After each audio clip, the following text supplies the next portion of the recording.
Hello दोस्तों, good morning. आज मैं आपके लिए लाया हूँ एक कॉन्सेप्ट जिसका नाम है ट्रिपलेट। ट्रिपलेट को आप कैसे अपने एग्ज़ाम में यूज़ करेंगे या क्या इसका इम्पोर्टेंस है, ये आपको आज सीखना है।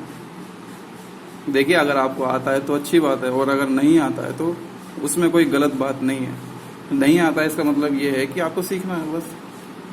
तो आज उसी के लिए हम यहाँ पर आए हैं।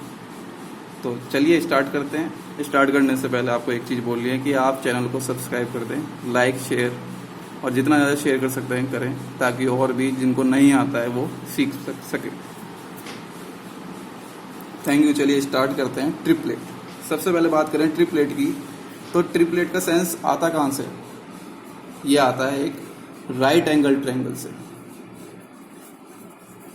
राइट एंगल ट्रायंगल से आप समझ सकते हैं कि राइट एंगल ट्रायंगल क्या होता है, नहीं होता है। नहीं समझ में आता तो मैं वो भी बताता हूँ कि जिस ट्रायंगल का सबसे बड़ा एंगल 90 डिग्री होता है वो होता है राइट एंगल ट्रायंगल। मीन्स जहाँ पर एक हॉरिजॉन्टल और एक वर्टिकल लाइन इंटरसेक्ट करती है वहाँ पर बनता है right angle triangle. Means 90 degree, जिसका सबसे बड़ा एंगल 90 डिग्री होता है वो होता है राइट एंगल ट्रायंगल। अब इसमें होता क्या है कि ए बी का स्क्वायर प्लस बी सी के स्क्वायर, इन दो, इसका स्क्वायर और इसके स्क्वायर का सम ए सी के स्क्वायर के बराबर होगा। ये जो साइड होती है वर्टिकल, इसको बोलते हैं हम परपेंडिकुलर, मीन्स लंब बोलते हैं इसे। ये जो साइड होती है इसको बोलते हैं हम बेस, आधार, और जो ये साइड होती है उसे बोलते हैं हम कर्ण, हाइपोटेनिस। ठीक है सर। तो इसमें जो ट्रिपलेट है उसका सेंस कैसे बनता है, देखिए सबसे पहले मैं आपको बताता हूं 3, 4, 5। ये देखिएगा, जैसे जो ये होती है ये सबसे बड़ी साइड होती है, तभी तो इसका स्क्वायर और इसके स्क्वायर का सम इसके बराबर होता है। ये बात आप समझ सकते हैं। तो ये ए हो गया, ये बी और ये सी। ये सबसे बड़ा हुआ तो इन तीनों में सबसे बड़ा नंबर कौन सा है? 5 है। फिर उसके बाद ये हो सकता है कि परपेंडिकुलर हो, या ये हो सकता है परपेंडिकुलर हो। मैंने इसे एज्यूम कर लिया, तो ये क्या हो जाएगा? सीधी सी बात है, बेस हो जाएगा।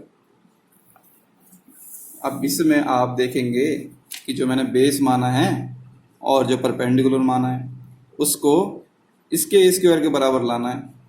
तो देखिए कैसे, मैंने आपको बताया है यहाँ पर कि ए बी का स्क्वायर प्लस बी सी का स्क्वायर इसके ए सी के स्क्वायर के बराबर होगा। क्लियर है बात? अब यहाँ ए बी कितना है? ए बी है 3, बी सी है 4, ए सी है 5। क्लियर है बात? तो देखिएगा इसमें कि अगर ए बी का स्क्वायर करता हूं तो 3 का स्क्वायर करूंगा मैं, फिर 4 का स्क्वायर करूंगा मैं, और इक्वल 5 के स्क्वायर। तो 9, यहाँ 16 और यहाँ 25। तो 25 is equal to 25। It means ये हमारी ट्रिपलेट है। अब मान लीजिए अगर मैं ये इस तरह से करके दिखा देता आपको कि 2, 4, 5, 2, 4, 5, क्या ये इसकी ट्रिपलेट हो सकती हैं? देखिए, ये ए, ये बी, ये सी, ये 2, 4, 5, ये हो सकती है नहीं हो सकती? ये देखेंगे आप कि हो सकती हैं या नहीं हो सकती। तो आप देखेंगे इसमें कि ए बी का स्क्वायर वही जैसे अभी मैंने ऊपर बताया आपको, फिर बी सी का स्क्वायर, फिर ए सी का स्क्वायर। आप देखेंगे इसे यहाँ पर कि ए बी कितना है? ए बी 2 है, मैं डायरेक्ट लिख देता हूँ इसको यहाँ पर। बी सी कितना है? 4 है, 4 का स्क्वायर कर देंगे, फिर 5 का स्क्वायर कर देंगे। यहाँ पर कितना आएगा? 4 ये आएगा, यहाँ पर 16 और यहाँ 25। इसका सम 20 आया और इसका सम ये 25 है। इट मीन्स ये ट्रिपलेट नहीं है, ये नहीं हो सकता। और ये है। तो इसी तरह से बहुत सारे ट्रिपलेट्स हैं, बहुत सारे, जिसके कुछ एग्जाम्पल मैं आपको लिखवा भी दूंगा अभी, जिसको आप याद करेंगे तो आपके एग्जाम में वो हेल्प करेगा। तो आपको मैं लिखवाता हूँ वो ट्रिपलेट, आप उसको ना घर पर जब भी आपको टाइम मिले आप उसको सॉल्व कर सकते हैं। सबसे बड़ी साइड होगी ये वाली सबसे बड़ी साइड होगी। उसके बाद जो छोटी साइड होगी उसे एक किसी को यहाँ भी मान सकते हैं, किसी को यहाँ भी मान सकते हैं, ठीक है। और ये किस में लगाते हैं हम, ये लगाते हैं राइट एंगल ट्रायंगल में। राइट एंगल ट्रायंगल के अलावा और किसी में नहीं लगाते, ये आप याद रखिएगा। यही हमारा कॉन्सेप्ट है आज का, ट्रिपलेट, ठीक है। तो मैं आपको लिखवाने जा रहा हूँ वो सारी ट्रिपलेट जो ज़्यादातर यूज़ होती हैं तो बहुत सारी, आप बहुत सारी बना सकते हैं, लेकिन जो ज़्यादातर यूज़ होती हैं वो मैं आपको लिखवाने जा रहा हूँ, तो आप उसे देख।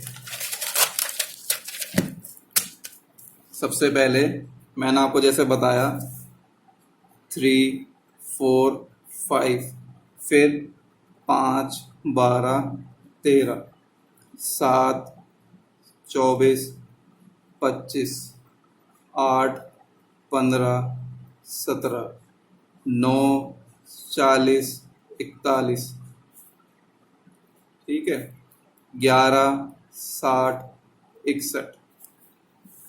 अभी और भी हैं, अब जैसे 20, 21, 29, 12, 35, 37, 48, 55, 73, 16, 63, 65। अब एक दो और लिखवा देते हैं आपको, जैसे 33, 56, 65। उसके बाद एक ये लिख लीजिए।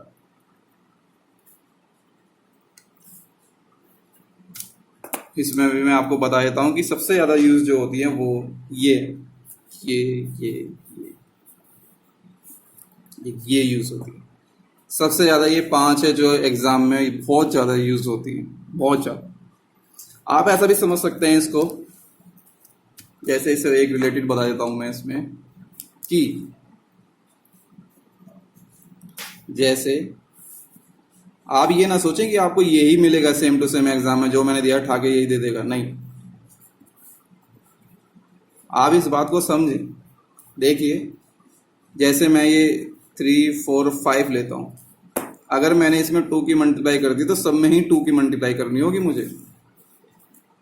जैसे आप इस कॉन्सेप्ट को ना यहाँ रिलेट करने की कोशिश कीजिए, जो ये कॉन्सेप्ट है इसको यहाँ रिलेट करने की कोशिश कीजिए। मान लीजिए सबसे बड़ी साइड क्या होगी इसमें, 10, यहाँ 8, यहाँ 6। अब मैं इसको बताकर इसमें समझाने जा रहा हूँ कि देगा कैसे एग्जाम में या कैसे आ सकता है क्वेश्चन। तो आप उसे रिलेट करने की कोशिश कीजिए ताकि आपको अप्रोच मिल सके कि इसको कैसे डील करना है। अब मान लीजिए मैंने ये दे दिया 10, ये दे दिया 6, तो ये कितना होगा? आप कहेंगे ये तो रहा सामने, तो ये 8 होगा। अब देखिएगा जरा, अब मैं जो समझाने जा रहा हूँ आगे वो ये एक छोटा सा कॉन्सेप्ट है, बहुत बड़ा नहीं है। अब मान लीजिए जैसे ये 26 हो गया, 24 हो गया, तो ये कितना होगा? आप इसे बताएं कितना होगा ये। अब आप ध्यान देंगे कि मैं अगर इसको डिवाइड करता हूं 2 से, इसको डिवाइड करता हूं 2 से, तो जो यहां आएगा उसे भी डिवाइड करना होगा 2 से। अब ये नहीं पता है कि ट्रिपलेट है या नहीं है, लेकिन आप ध्यान से देखेंगे यहां पर, तो यहां कितना आएगा? यहां आएगा 13, यहां आएगा 12, ये 13 हो गया, ये 12 हो गया, तो यहां कितना होना चाहिए? यहां सीधी सी बात है 5, 12, 13। मैंने आपको अभी बताया, ये सारी बताई है मैंने चीजें आपको। इसमें से आपको ये कुछ चीजें बहुत अच्छी तरह से माइंड में बैठानी है। तो मैंने आपको बताया 5, 12, 13। अब आपको यहाँ रिलेट करना होगा इससे कि देखिए जी 13 यहाँ आ गया, 12 यहाँ आ गया और 10 यहाँ आ गया। यहाँ 13 का डबल आ रहा है 26, यहाँ 12 का डबल आ रहा है 24, तो यहाँ 5 का कितना आएगा? 10। तो आप यहाँ पर इसको 10 मानेंगे। क्लियर है ये बात? तो देखिए एक क्वेश्चन और आगे इसमें, कि जो एक क्वेश्चन आया हुआ है पहले वो ये है कि ये आ गया 50, ये आ गया 48, तो ये कितना होगा, ये आप मुझे कमेंट करके बताना है ये कितना होगा। यहाँ पर ये 48 है, ठीक है, आपको यहाँ बताना है यहाँ कितना आएगा।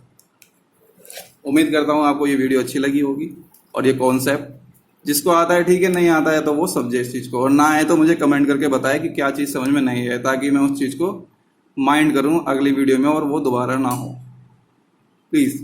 ठीक है, ओके, जय हिंद।